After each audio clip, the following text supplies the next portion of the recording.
পৃথিবী বড় স্বার্থপর, দুনিয়া বড় স্বার্থপর।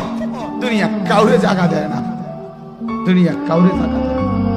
এত মজবুত পাইলিং করে যেই বিল্ডিং বানাইলাম, দুনিয়া তারে থাকতে দেয় না। যা বেটা যা, যা তুই লাথি দিয়া বাড়ি করে যা, কবরে যা, কবরে যা। দুনিয়া কাউরে থাকতে দেয় না। দুনিয়া কত ক্ষমতা ধরকে মাটির নিচে ফেলাই দিছে, দুনিয়া কত সম্পদ আলাকে মাটির নিচে ফেলে দিছে, দুনিয়া কত সুন্দরী নারীকে মাটির নিচে ফেলাই দিছে, মাটির সাথে রেজা রেজা করে ফেলছে। আজ আর চেহারা নাই, আজ আর রূপ নাই, আজ আর যৌবন নাই, আজ আর ক্ষমতা নাই। এমন বাদশা ছিল পৃথিবীতে যার হাতের আঙ্গুলের ইশারায় মানুষের গর্দান উড়াইয়া দিত, যার হাতের ইশারায় উঠতো মানুষ, বসতো মানুষ। আজ বাদশারা নাই, আজ সম্পদওয়ালারা নাই, আজ মালওয়ালারা নাই। দুনিয়া কাউরে থাকতে দেয় না, কাউরে না দোস্ত, কাউরে দেয় না। দুনিয়া দাদারে আমার থাকতে দেয় নাই। আমার দাদারে আমি দেখছি, আজ আমার দাদা নাই। আমার নানারে আমি দেখছি, আমার নানা নাই।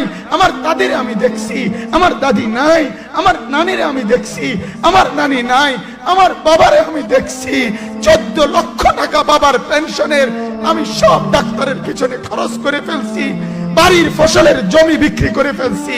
আমার বাপ যেন না মরে বারবার বারবার হসপিটালে নিছি, কিন্তু দুনিয়া আমার বাপকে থাকতে দেয় নাই। আমার বাপ কবরে চলে গেছে, দুনিয়া কাউরে থাকতে দেয় না, কাউরে না, কাউরে না, কাউরে না, কাউরে না।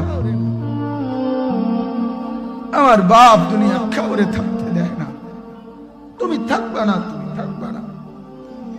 দুনিয়ার ধোকায় পড়ো না বাপ, দুনিয়ার ধোকায় পড়ো না।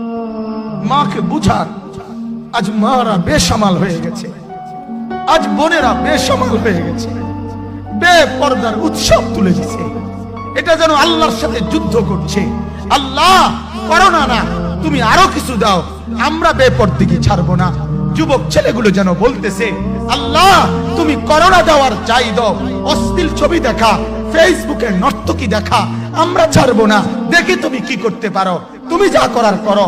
দোকানদার ব্যবসায়ীরা হারামের লেনদেন করা বন্ধ করছে না, সুদখোর সুদ ছাড়ছে না, ঘুষখোর ঘুষ ছাড়ছে না, নাফরমান আর জিনাকার ব্যভিচারী এরা কেউ কিছু ছাড়ছে না। বেহায়ার বেপর্দা নারী তার অশ্লীলতার বেহায়াপনা ছাড়ছে না। মুসলমান তার ঘরের টেলিভিশনের নর্তকীর আওয়াজ তো বন্ধ করছে না। হায় করোনা কিভাবে যাবে, আযাব কিভাবে যাবে বলেন, বলেন, বলেন আপনারা।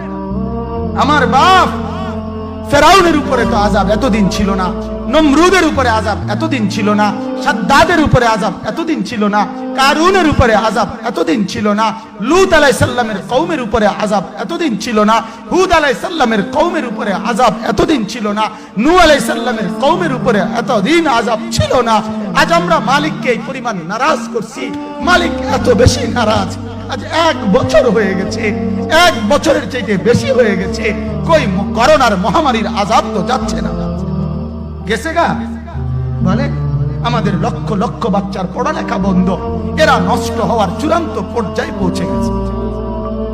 মোবাইল এদেরকে শেষ করে দিছে, লক্ষ লক্ষ ছেলে।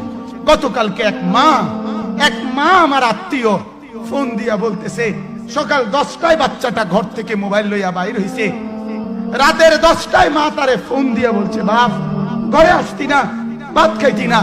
বাচ্চা তারে বলতেছে, তোমার অসুবিধা কি, তোমার সমস্যা কি? মা এই কথা বইলা কাঁদা দিছে যে, শোনেন হুজুর কদ্দুর দোয়া করো। এক বাচ্চা, এক ছেলে, সে যদি তার মাকেই কথা বলতে পারে, তার মানে গুনাহ তারে এত মজা দিয়া দিছে, ফেসবুক তারে এত মজা দিয়া দিছে, ইউটিউব তারে এত মজা দিয়া দিছে, নর্তকী তারে এত মজা দিয়া দিছে, গুনার দৃশ্য তারে এত মজা দিয়া দিছে, সে মাকে ধমক দিচ্ছে। রাত 10টা বাজলে কি হইছে, রাতের 3টা পর্যন্ত দেখলে তোমার সমস্যা কি? আমার আখিরাত আমি নষ্ট করলে তোমার অসুবিধা কি?